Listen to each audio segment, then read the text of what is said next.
Welcome back to the Guard Shack. I'm your host, Robbie Weidman, and today we're going to discuss the proper wear of the uniform, how to maintain it, and some basics on that. But first, we're going to talk about something that has my heart weighing heavy, and that is the death of George Floyd. Normally, I try to stay away from controversial topics in the news if possible on this podcast, but this is something that I consider a major officer safety concern, even for those of us in the security field.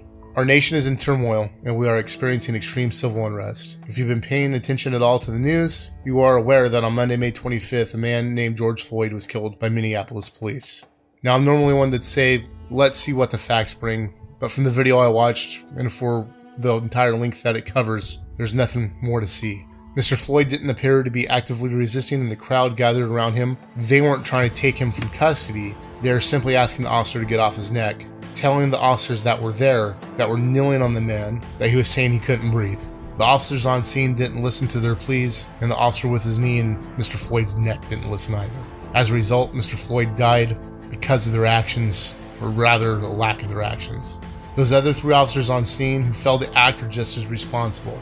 If an officer sees another officer use an unjustifiable or unreasonable force or excessive force, they have a duty to intervene to stop that from happening.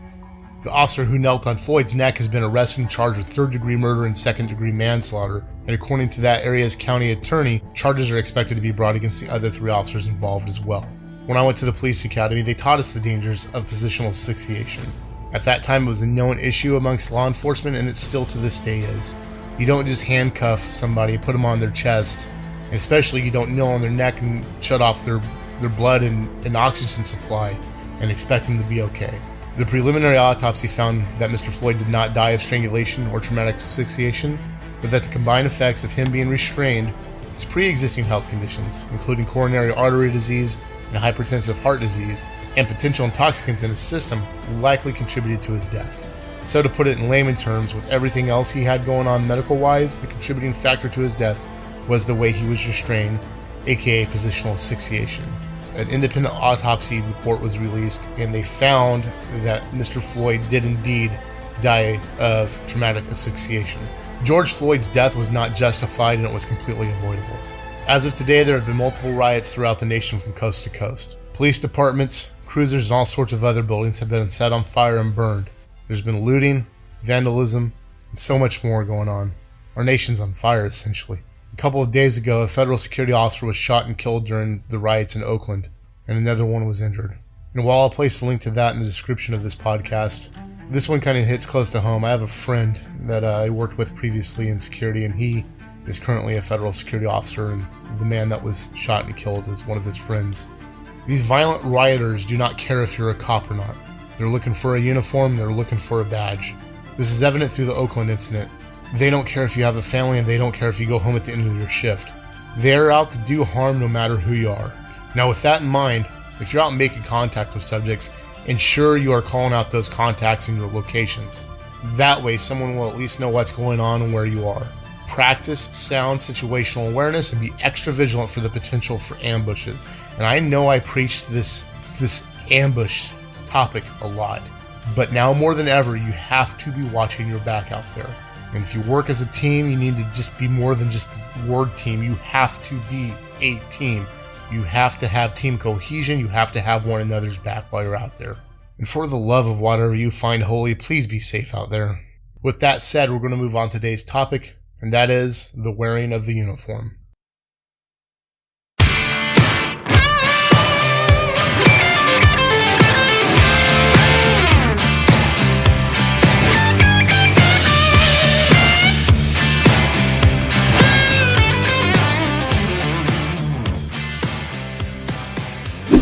So in section 1, we're going to talk about some basic laundering of the uniform. Now, as most of you are aware, most uniforms can be washed at home. In order to do this, and I know this sounds childish, but some people really just don't know how to do laundry, here are the steps to washing and maintaining your uniform and making it last a little bit longer than, say, your regular pair of jeans. First and foremost, we keep stuff in our pockets at work, so empty out your pockets. Turn those pockets inside out and make sure there's nothing like gum wrappers or gum or notepads, because I've never, ever washed a notepad and had it destroyed, or a pen. Another thing you're going to do is turn your uniform inside out. That's going to prolong the life of the uniform. And something else that will do that is if you wash it on cold, that will prolong the life of the material. As an added bonus, dry it on low heat. That will help prevent some shrinkage and prolong the life again of the clothing. And to avoid having to iron, if you're like me, you can remove it immediately and hang it to prevent wrinkling. Now, speaking of ironing, I just want to put out there you should not be wearing a wrinkled uniform. Take pride in how you present yourself. You're representing not only yourself, your company, but also the security profession as it is. Don't iron creases into your patches. They'll last longer if you gently fold them over. Now, if your company requires you to iron your patches, so be it. Okay, everyone, we're going to take a short break real quick while I talk about our sponsor and the company that's making the podcast, the Guard Shack itself, possible, and that's Anchor. If you haven't heard about Anchor, it's the easiest way to make a podcast. Let me tell you how that's even possible. First of all, it's free. You're not going to spend a dime on podcast hosting with these guys. They're great. You don't even need to have access to a digital audio workstation to get going because there's creation tools that allow you to record and edit all of your podcasts right from your phone or computer. Anchor will also distribute your podcast for you so it can be heard on Spotify, Apple Podcasts, and many more, just like the Guard Shack is. You can also make money from your podcast with no minimum listenership starting right away. It's everything you want and need to make a podcast in one spot. Download the free Anchor app or go to anchor.fm to get started today. Now, on with the show. In section 2, we're going to talk about the basic maintenance of your uniform. So let me start off by saying if it's ripped, either replace it or have it repaired. If you have thread ends peeking out, like where the thread kind of comes out at the end of, say, a pocket, trim it. It looks like crap if you don't. And when I say trim it, I mean cut it with something like a pair of scissors or even a pair of fingernail clippers.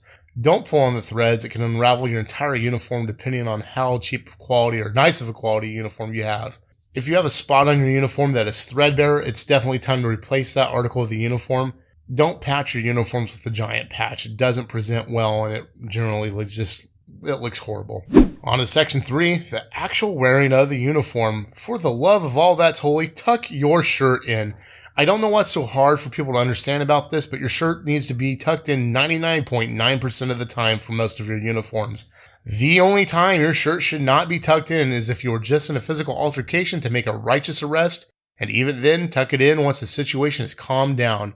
Let's talk about gig lines real quick. What are gig lines? Some of you are asking because you have no idea.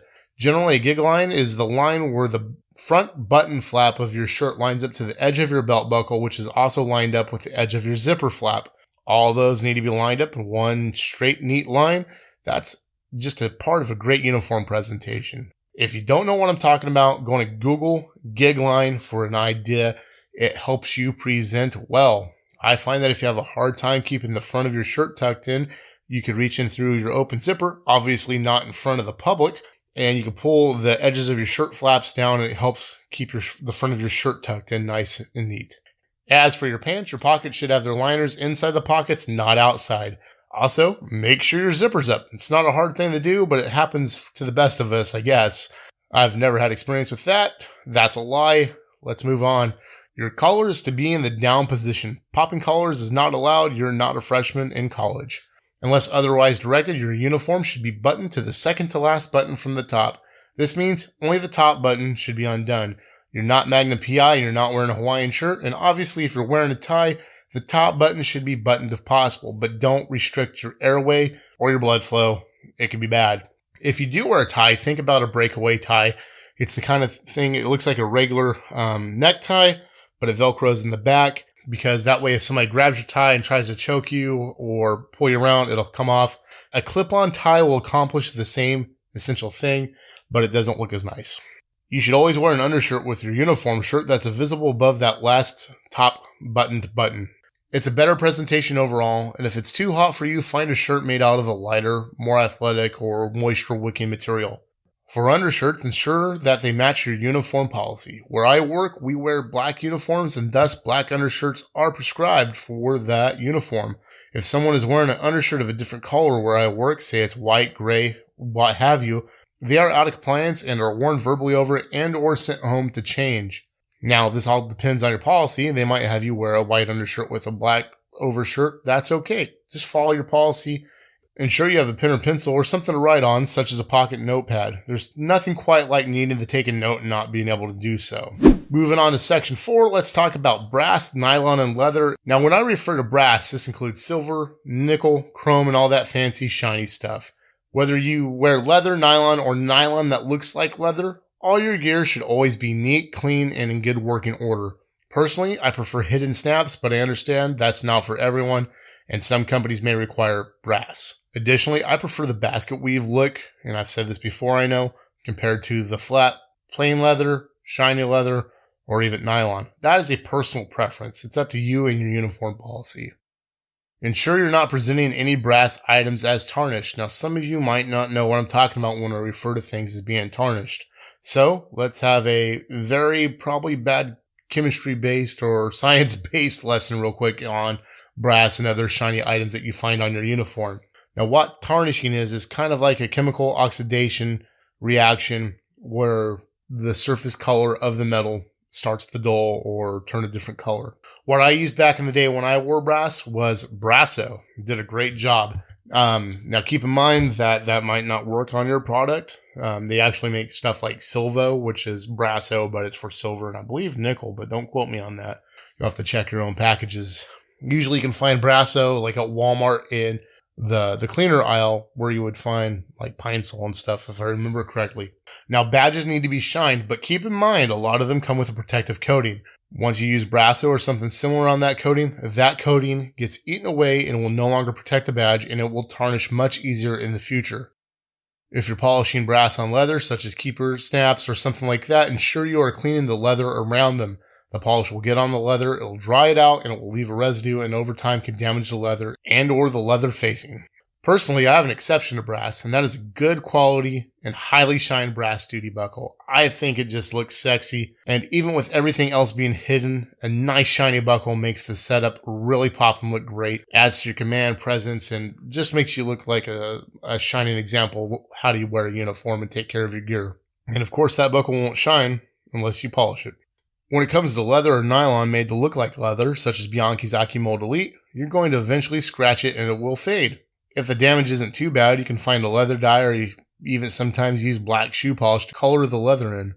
That method is only temporary, so be mindful of that and the fact that it could potentially be messy and stain your uniform or even some chairs or whatnot. You always want to make sure your equipment, such as your holster, is cleaned, oiled if needed, and in good working order. You don't want that stuff seizing up when you need to use it. Section 5, let's talk about body armor, and you're like, holy cow, Robbie, you're talking about it again. Yes, I am, especially right now.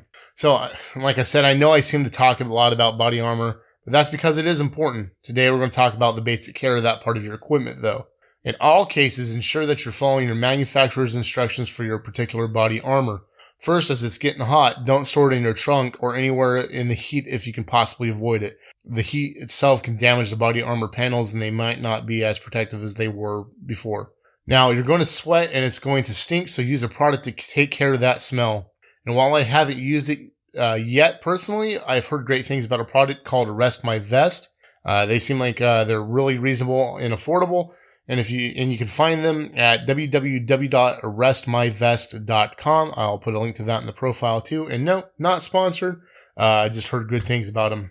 Now, back in the day, I used to use Febreze Sport, and that did the trick to get rid of the odor. If you have an external carrier, ensure that you're laundering that per manufacturer specifications, maybe once a week, if not more, depends on how much you sweat. Now let's move on to section 6 and talk about them boots. What are those? So, like I said, let's talk about those mud collectors you call boots. Your boots need to be clean and comply with the requirements set forth by your company's uniform policy. If your company doesn't have a uniform policy regarding your boots, well, just make sure they are the color they're supposed to be. Like if they're black boots, they're black. If they're brown, they need to be brown. Now, polishing is a fairly simple procedure. First, you start off by cleaning your boots thoroughly. You take some black shoe polish. I prefer Lincoln wax, but that's just me. You apply it to a clean and smooth cloth, of which I found that old undershirts seem to do the trick very well. And you use that to rub the polish into your boots until it's evenly applied, smooth, and you can see some form of reflection in it.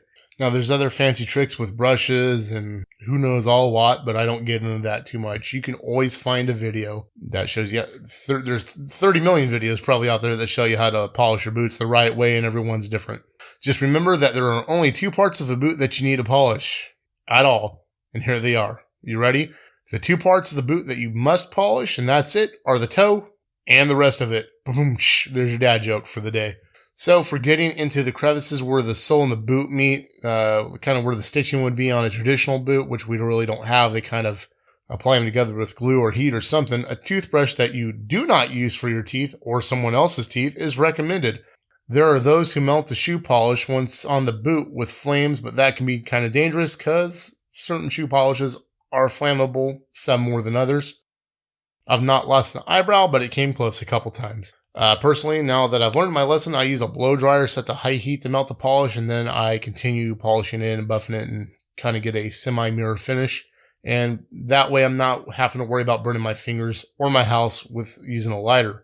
Now, again, there are quite a few instructional videos you can find on YouTube on polishing your boots. If you don't know what you're doing yet, look it up. You'll learn some great things. A good polished pair of boots are an excellent addition to a squared away uniform. And in the end, a mirrored finish sure is fine, but at least make sure your boots are black or whatever color they're supposed to be, and that they don't look like you used a melted Hershey's bar to polish them. Alrighty, everyone, that's all I have for today. Thanks for listening in. I know we didn't talk as much as I would have liked about uniforms, but we can go into that another time. What it comes down to for this episode, I want everybody to just remain safe out there. We are living in dangerous times throughout our nation, and we just have to watch out for one another and watch our own backs. Again, practice sound situational awareness, keep your head on a swivel, and watch out for ambushes.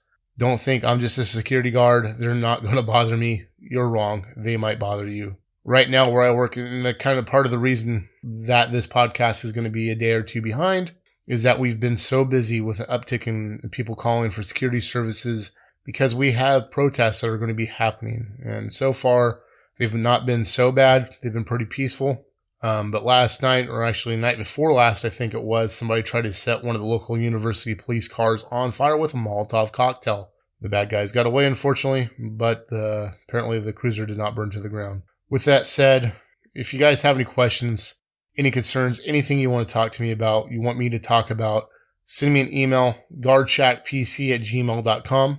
You can also find us on social media at facebook.com/guardshackpc. You can also find us on instagram.com/guardshackpc, or if you're in the app, you can just use @guardshackpc. We're on YouTube. I'll put a link to all the social media stuff down in the description or over in the description, depending on what platform you're using. As always, I ask you to spread the word about the Guard Shack. Help us get out there. Let's help improve the image of the security industry and help develop security professionals.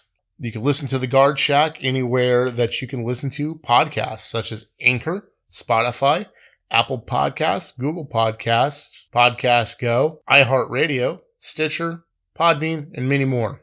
As always, stay safe out there, and we'll see you next time.